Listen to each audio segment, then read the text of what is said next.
എല്ലാവർക്കും നമസ്കാരം. ഞാനിന്ന് പറയാൻ പോകുന്ന വിഷയം ഒരു ലേശം എല്ലാവരും ഒന്ന് കേൾക്കേണ്ട ഒരു വിഷയമാണ്. നമ്മളിപ്പം കുറച്ച് വ്യൂവേഴ്സിന് കിട്ടാൻ വേണ്ടി അതല്ലെങ്കിൽ ഒരു കുറേ ആളുകൾക്കിടയിലേക്ക് ഇങ്ങനെ പിന്നെ ഫേമസ് ആകാൻ വേണ്ടിയിട്ടൊന്നുമല്ല. ഇപ്പം ഞാൻ പറയുന്ന ഈ വിഷയം എല്ലാവരും ഒന്ന് കേൾക്കണം. കാരണം ഇപ്പോൾ ലോക്സഭാ തെരഞ്ഞെടുപ്പ് അടുത്ത് നിൽക്കുകയാണ്. നമ്മളൊക്കെ പോളിംഗ് ബൂത്തിലേക്ക് പോകാനുള്ള ശ്രമത്തിലാണ്. അപ്പോൾ ഈ പോളിംഗ് ബൂത്തിലേക്ക് പോകുന്നതിന് മുമ്പ് ഞാൻ ഒരു കാര്യം പറയാൻ ആഗ്രഹിക്കുകയാണ്. എൻ്റെ മണ്ഡലമായ വയനാട് ലോക്സഭാ മണ്ഡലത്തെക്കുറിച്ച്. വയനാട് ലോക്സഭാ മണ്ഡലത്തിൽ മത്സരിക്കുന്നത് ഒന്ന് രാഹുൽ ഗാന്ധിയും, മറ്റൊന്ന് ആനി രാജയും, മറ്റൊന്ന് സുരേന്ദ്രനുമാണ്.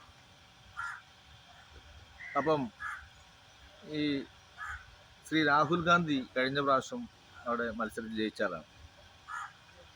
സുരേന്ദ്രൻ ആദ്യമായിട്ടാണ്, ആനി രാജയും ആദ്യമായിട്ടാണ്. ഞാൻ പറയാൻ ഉദ്ദേശിക്കുന്ന ഒരു കാര്യം എന്ന് പറഞ്ഞാൽ, ഈ രാഹുൽ ഗാന്ധി ഇപ്പോൾ വയനാട് ലോക്സഭാ മണ്ഡലത്തിൽ നിന്ന് ജയിച്ചു പോയാൽ സാധാരണക്കാരായിട്ടുള്ള ഒരാൾക്ക് പോലും രാഹുൽ ഗാന്ധിയെ അദ്ദേഹത്തിൻ്റെ അടുത്ത് പോയിട്ട് കാണാനോ കാര്യങ്ങൾ പറയാനോ ആ നാട്ടിലെ വിഷയങ്ങൾ പറയാനോ ഒരു സ്കൂളിലെ പരിപാടിക്ക് പങ്കെടുക്കാനോ ഒരു നാട്ടിലെ ഏതെങ്കിലും ഒരു വിഷയത്തിൽ ഇടപെടാനോ ഒന്നും പോയിട്ട് റിക്വസ്റ്റ് ചെയ്യാൻ പറ്റില്ല. അതായത് സാധാരണക്കാരായിട്ടുള്ള പൗരന്മാർക്ക് രാഹുൽ ഗാന്ധിയെ നമ്മൾ വിജയിപ്പിച്ച് വിട്ടാൽ തന്നെ അദ്ദേഹത്തിൻ്റെ അടുത്ത് നേരിട്ട് പോയിട്ട് ഒരു കാര്യം പറയാനുള്ള അവസരം കഴിഞ്ഞ 5 വർഷമായിട്ടും വയനാട് ലോക്സഭാ മണ്ഡലത്തിലെ പാവപ്പെട്ട വോട്ടർമാർക്ക് കിട്ടിയിട്ടില്ല, ആദിവാസികൾക്ക് കിട്ടിയിട്ടില്ല, അവിടുത്തെ താഴെത്തട്ടിലുള്ള കോൺഗ്രസിൻ്റെ നേതാക്കന്മാർക്ക് പോലും കിട്ടിയിട്ടില്ല, UDFൻ്റെ നേതാക്കന്മാർക്ക് പോലും കിട്ടിയിട്ടില്ല. മാത്രമല്ല വയനാട്ടിലെ ആദിവാസികൾക്കിടയിൽ യാതൊരുവിധ മാറ്റവും വന്നിട്ടില്ല. സാധാരണക്കാരായിട്ടുള്ള ആളുകളുടെ ജീവിതത്തിൽ ഒരു ലോക്സഭാ മെമ്പർ എന്നുള്ള നിലയിൽ രാഹുൽ ഗാന്ധി നടപ്പിലാക്കിയിട്ടുള്ള വികസന പദ്ധതികൾ ഒന്നും എത്തിയിട്ടില്ല. അതിൻ്റെ കാരണം എന്താണെന്ന് ചോദിച്ചാൽ, രാഹുൽ ഗാന്ധി ജയിച്ചു പോയാലും അവിടെയുള്ള കോൺഗ്രസിൻ്റെ നേതൃത്വം, അവിടെയുള്ള കോൺഗ്രസിൻ്റെ നേതാക്കന്മാർ അവരെന്താണോ തീരുമാനിക്കുന്നത് അതേ ആ മണ്ഡലത്തിൽ നടപ്പിലാക്കൂ, അതേ അവിടെ നടപ്പിലാക്കാൻ പറ്റൂ. രാഹുൽ ഗാന്ധി ഒരു ദേശീയ നേതാവാണ്, കോൺഗ്രസിൻ്റെ ആളാണ്. പക്ഷേ ഈ വയനാട് ലോക്സഭാ മണ്ഡലത്തിലെ ജനങ്ങൾ അതിൻ്റെ ദുരിതം അനുഭവിക്കേണ്ട ആവശ്യമുണ്ടോ? മലയാളം അറിയുന്ന, ആ നാട്ടിലെ ജനങ്ങളെ അറിയുന്ന, ആ പ്രദേശത്തെക്കുറിച്ച് അറിയുന്ന, ആ നാടിൻ്റെ പ്രശ്നങ്ങൾ എന്താണെന്ന് കൃത്യമായിട്ട് മനസ്സിലാക്കാൻ കഴിവുള്ള ഒരാളെ ജയിപ്പിച്ചെടുക്കേണ്ടത് ആ നാടിൻ്റെ വികസനത്തിന് ആവശ്യമാണ്. ഞാൻ പറഞ്ഞു വരുന്നത് രാഹുൽ ഗാന്ധിയെ പരാജയപ്പെടുത്തണമെന്നോ അല്ലെങ്കിൽ കോൺഗ്രസ് പരാജയപ്പെടണമെന്നോ ഒന്നുമല്ല. ഇപ്പോൾ ഞാൻ പറയാം, ഇപ്പോൾ രാഹുൽ ഗാന്ധി ഈ പ്രാവശ്യത്തെ ഇലക്ഷൻ പ്രചരണത്തിന് വന്ന ഒരു സ്ഥലം കൊടിയത്തൂർ പഞ്ചായത്താണ്. ഈ കൊടിയത്തൂർ പഞ്ചായത്ത് എന്ന് പറയുന്ന സ്ഥലം ലേശം പ്രത്യേകതയുള്ളൊരു സ്ഥലമാണ്. അവിടെ ഭരിക്കുന്നത് കോൺഗ്രസ്സാണ്. കോൺഗ്രസിൻ്റെ പ്രസിഡൻ്റാണ് ഭരിക്കുന്നത്. അവർ ദിവ്യ ഷിബു എന്ന പ്രസിഡൻ്റാണ് അവിടെ ഭരിക്കുന്നത്. ഇവരുടെ നാട്ടിൽ അല്ലെങ്കിൽ കൊടിയത്തൂർ ഗ്രാമപഞ്ചായത്തിൻ്റെ പരിസര പ്രദേശങ്ങളിലും ഗ്രാമപഞ്ചായത്തിൻ്റെ പരിധിക്കുള്ളിൽ നിരവധി ക്രഷറുകൾ അനധികൃതമായി പ്രവർത്തിക്കുന്നുണ്ട്. ഞാൻ പറയുന്നതല്ല, വിക്കിപീഡിയയിൽ കൃത്യമായിട്ടുള്ള വിവരമുണ്ട്. മൈസൂർ മല, തോട്ടുമുക്കം, കൊടിയത്തൂർ പഞ്ചായത്ത് എന്ന് പറഞ്ഞ സംഗതി അല്ലെങ്കിൽ തോട്ടുമുക്കം എന്ന് പറഞ്ഞ് നോക്കിക്കഴിഞ്ഞാൽ അവിടെ വിക്കിപീഡിയയിൽ കൃത്യമായിട്ട് കാണാം, നിരവധി അനധികൃത കോറികൾ അവിടെ പ്രവർത്തിക്കുന്നുണ്ട്.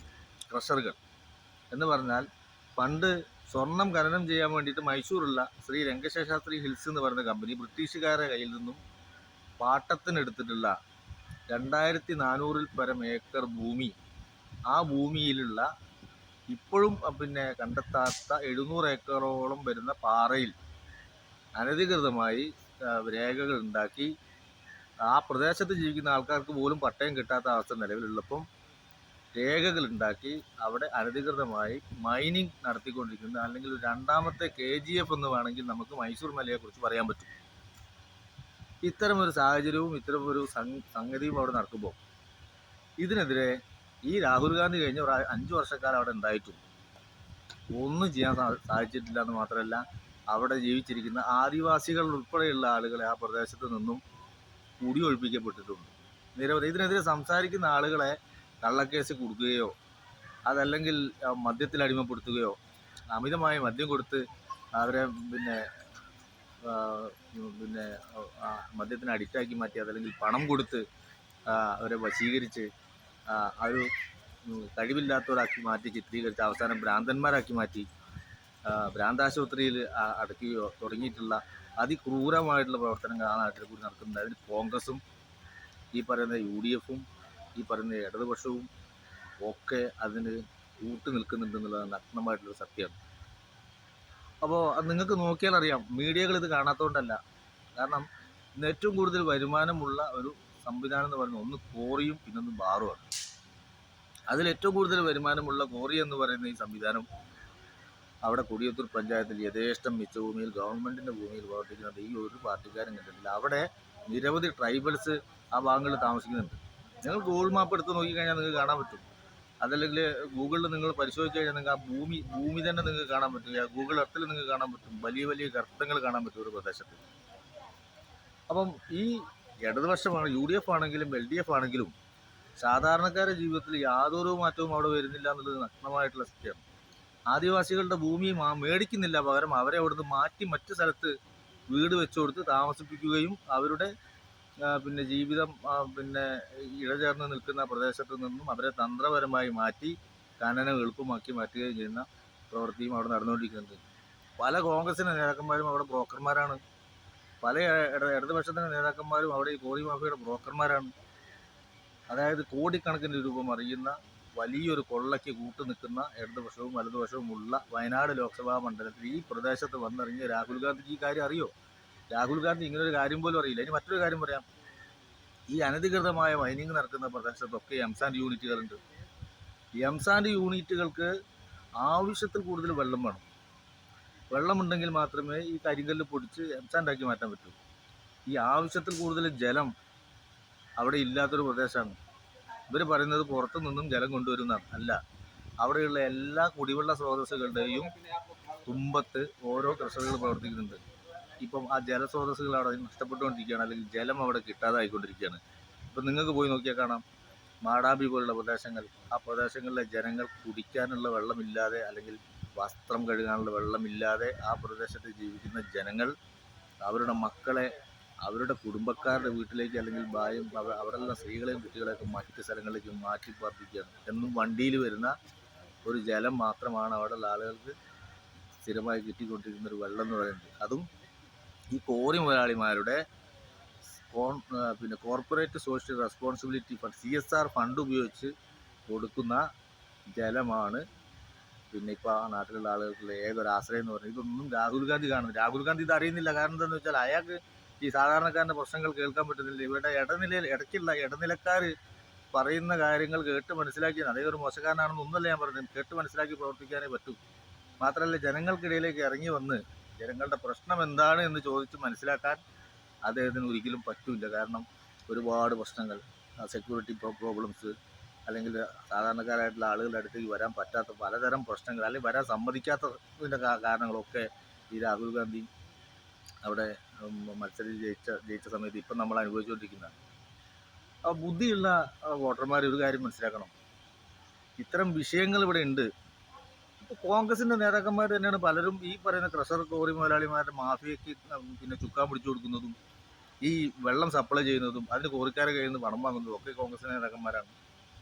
കോറി മുതലാളിമാർ ജലം യഥേഷ്ടം വരുന്ന സമയത്ത് ആ ജലം ബണ്ട് കെട്ടി സൂക്ഷിക്കുകയും ഒലിച്ചു വരുന്ന ജലമൊക്കെ സൂക്ഷിച്ചു വെക്കുകയും വലിയ വലിയ പിന്നെ കുളം പോലെ പാറ കുഴിച്ചുണ്ടാക്കിയിട്ടുള്ള വലിയ പ്രദേശത്ത് വെള്ളം സംഭരിക്കുകയും വേനൽക്കാലമാകുമ്പം ആളുകൾ കുടിവെള്ളം കിട്ടാതെ വരുന്ന പ്രദേശത്ത് വെള്ളം എത്തിച്ചു കൊടുക്കാൻ CSR ഫണ്ട് ഉപയോഗിക്കുകയൊക്കെ ചെയ്തുകൊണ്ട് പ്രതികരിക്കുന്ന ആൾക്കാരെ മദ്യവും മയക്കുമരുന്നൊക്കെ കൊടുത്ത് അല്ലെങ്കിൽ കേസിൽ കുടുക്കി അതല്ലെങ്കിൽ മാനസിക രോഗിയായിട്ട് ചിത്രീകരിച്ച് സമൂഹത്തിൽ ഒറ്റപ്പെടുത്തി പണിയില്ലാതെ ആ പ്രദേശത്തുള്ള ചെറുപ്പക്കാർക്ക് ഒന്നും ജോലിയില്ല. ഇപ്പോൾ കൊടിയത്തൂർ പഞ്ചായത്തിൽ ഈ പറയുന്ന കർഷകർ പ്രവർത്തിക്കുന്ന പ്രദേശങ്ങളിലുള്ള ചെറുപ്പക്കാർക്ക് ഒന്നും ഒരു കർഷകരിലും ജോലിയില്ല. ഒരു പാർട്ടിക്കാരും ഇടപെടുന്നില്ല. തൊഴിലാളികളൊക്കെ മറ്റെന്തെങ്കിലും ജോലിക്ക് മറ്റു സ്ഥലങ്ങളിൽ അന്യനാടുകളിലൊക്കെ പോയിട്ട് ജോലിയാണ് ചെയ്യുന്നത്. പിന്നെ ആദ്യ ഘട്ടങ്ങളിലൊക്കെ പലരും വാഹനങ്ങൾ എടുത്തിട്ടുണ്ട്, വണ്ടികൾ. ഈ വണ്ടി എടുത്ത് കല്ല് മറ്റു സ്ഥലങ്ങളിലേക്ക് അടിച്ചു കൊടുക്കാനുള്ള ജോലിയൊക്കെ അവർക്ക് കിട്ടിയിട്ടുണ്ടായിരുന്നു. പക്ഷേ ഇപ്പോൾ അതുമില്ല. കാരണം അതൊക്കെ മുതലാളിമാർ മെല്ലെ മെല്ലെ നാട്ടിലുള്ള ആളുകൾക്ക് കല്ല് കൊടുക്കാതെ നാട്ടിലുള്ള ആളുകളുടെ വാഹന പ്രസ്ഥാനങ്ങളെയൊക്കെ തകർത്തുകൊണ്ട് ഒക്കെ അവരുടെ സംവിധാനങ്ങളാക്കി മാറ്റിക്കൊണ്ടിരിക്കുകയാണ്. ഇതൊന്നും രാഹുൽ ഗാന്ധി ഇതുവരെ കണ്ടിട്ടില്ല. കോൺഗ്രസ് ഇതുവരെ കണ്ടിട്ടില്ല. അപ്പോൾ ഇടത് ഭരിച്ചാലും വലത് വന്നാലും സാധാരണക്കാരൻ്റെ ജീവിതം കഴിഞ്ഞ ആ പിന്നെ കൊടിയത്തൂർ പഞ്ചായത്തിൽ ഈ പ്രദേശങ്ങളിൽ പിന്നെ കുടിവെള്ളം ലഭ്യത ഇല്ലാത്ത ഈ പ്രദേശങ്ങളിൽ എന്ന് പ്രപഞ്ചം ഉണ്ടായ അന്ന് മുതൽ കുടിവെള്ളം ലഭ്യത ഇല്ലാത്തൊരു സൈഡ്, ആ പ്രശ്നം ഇതുവരെ പരിഹരിക്കാൻ പറ്റിയിട്ടില്ല. അവിടെ സാധാരണക്കാരൻ്റെ വീടിന് പട്ടയം കിട്ടില്ല, അല്ലെങ്കിൽ ആധാരം കിട്ടില്ല, അതിന് രേഖ കിട്ടില്ല, ഒരു നികുതി ചീട്ട് പോലും കിട്ടില്ല, ഒരു കേസിന് ജാമ്യം എടുക്കാൻ നികുതി ചീട്ട് കിട്ടില്ല. പക്ഷേ അവിടെ വരുന്ന കോറി മുതലാളിമാർ ഭൂമി വാങ്ങിക്കഴിഞ്ഞാൽ അതിനെല്ലാ കടലാസും പെട്ടെന്ന് റെഡിയാണ്. ഒരു വൻ മാഫിയ. ഞാൻ പറയാം, രാഹുൽ ഗാന്ധി ഇതിന് കൂട്ടുണ്ടോയെന്ന് എനിക്കറിയില്ല. പക്ഷെ കോൺഗ്രസിൻ്റെ നേതൃത്വം രാഹുൽ ഗാന്ധി എന്ന് പറയുന്ന മനുഷ്യൻ്റെ പേരും പ്രശസ്തിയും ഒക്കെ ഉപയോഗിച്ചുകൊണ്ട് വൻ കൊള്ള കഴിഞ്ഞ വർഷങ്ങളായിട്ട് കൊടിയത്തൂർ പഞ്ചായത്തിൽ നടത്തിക്കൊണ്ടിരിക്കുന്നുണ്ട്. അതുകൊണ്ട് തന്നെ രാഹുൽ ഗാന്ധി ഇനി വിജയിക്കേണ്ട അല്ലെങ്കിൽ ജയിക്കേണ്ട എന്നൊന്നും ഞാൻ പറയുന്നില്ല. മതേതരത്തെ ഇന്ത്യക്ക് രാഹുൽ ഗാന്ധിയുടെ ജയം അനിവാര്യമാണെങ്കിൽ ജയിക്കണം. പക്ഷെ ജനങ്ങൾക്ക് കാര്യങ്ങൾ അവതരിപ്പിക്കാൻ, പറയാൻ, ജനങ്ങളുടെ കാര്യങ്ങൾ കേൾക്കാൻ ഈ രാഹുൽ ഗാന്ധിയുടെ അടുത്തേക്ക് എങ്ങനെ ജനങ്ങൾ എത്തിപ്പെടും, എങ്ങനെ അദ്ദേഹത്തിൻ്റെ അടുത്ത് കാര്യങ്ങൾ എത്തിക്കുമെന്നുള്ള കാര്യത്തിൽ ജനം ഒന്ന് ചിന്തിക്കണം. കാരണം ഈ കോൺഗ്രസ് നേതാക്കന്മാർ പറയുന്നത് അദ്ദേഹത്തിൻ്റെ ചെവിയിലെത്തും. അപ്പോൾ ഞാൻ പറഞ്ഞു വന്നത്, മലയാറ്റൂർ രാമകൃഷ്ണൻ്റെ ആറാം വിരൽ എന്ന് പറഞ്ഞൊരു നോവലുണ്ട്. അതിൽ വളരെ കൃത്യമായിട്ട് എഴുതിയിട്ടുണ്ട്, 5 വർഷം ഭരിക്കുന്ന രാഷ്ട്രീയ പാർട്ടി അവരവർ ഭരണത്തിലെത്തുമ്പം വ്യവസായികൾക്ക് അനുകൂലമായ സമീപനം എടുക്കും.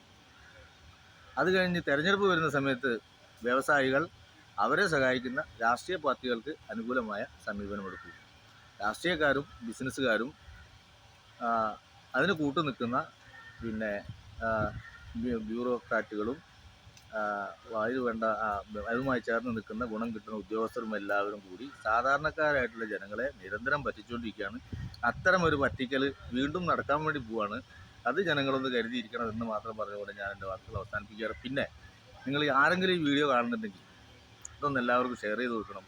കാരണം കൊടിയത്തൂർ പഞ്ചായത്ത് എന്ന് പറയുന്ന പഞ്ചായത്തിൽ KGF ആവർത്തിക്കപ്പെടുന്നുണ്ട്. ആയിരക്കണക്കിന് ആൾക്കാരുടെ ജീവിതം മുട്ടിച്ചുകൊണ്ട്, ഒരു പ്രദേശത്തെ ഇല്ലാതാക്കിക്കൊണ്ട്, ജനങ്ങളെ കൊള്ളയടിച്ചുകൊണ്ട്, സർക്കാരിനെ കൊള്ളയടിച്ചുകൊണ്ട്, ട്രൈബൽസ് ആദിവാസികളുടെ ജീവിതത്തെ നശിപ്പിച്ചുകൊണ്ട്, ഒരു പ്രദേശത്തെ മൊത്തം കൊള്ളയടിച്ചുകൊണ്ട്, ആളുകളെ കെട്ടിയിട്ടുകൊണ്ട്, പുറത്തു നിന്ന് വന്നിട്ടുള്ള പിന്നെ അതിഥി തൊഴിലാളികളെ കൊണ്ടുവന്ന് അവരുടെ ജീവന് യാതൊരു വിലയും ഇല്ലാതെ നിരന്തരമായി സ്ഫോടനങ്ങൾ നടക്കുന്ന, ആയിരക്കണക്കിന് കോടി രൂപ കൊള്ളയടിച്ചുകൊണ്ട് പോയിക്കൊണ്ടിരിക്കുന്ന ഒരു KGF കൊടിയത്തൂർ പഞ്ചായത്തിൽ കോൺഗ്രസിൻ്റെ പ്രസിഡന്റ് ഭരിക്കുന്ന ദിവ്യാശുഭ് ഭരിക്കുന്ന പ്രദേശത്ത് ഇപ്പോഴും നിലനിൽക്കുന്നുണ്ട് എന്നുള്ള കാര്യം ഒന്ന് രാഹുൽ ഗാന്ധിയെ അറിയിക്കാൻ വേണ്ടി നിങ്ങൾ ദയവ് ചെയ്തൊന്ന് ഇതൊക്കെ ഒന്ന് ഷെയർ ചെയ്ത് കൊടുക്കണം. നന്ദി, നമസ്കാരം.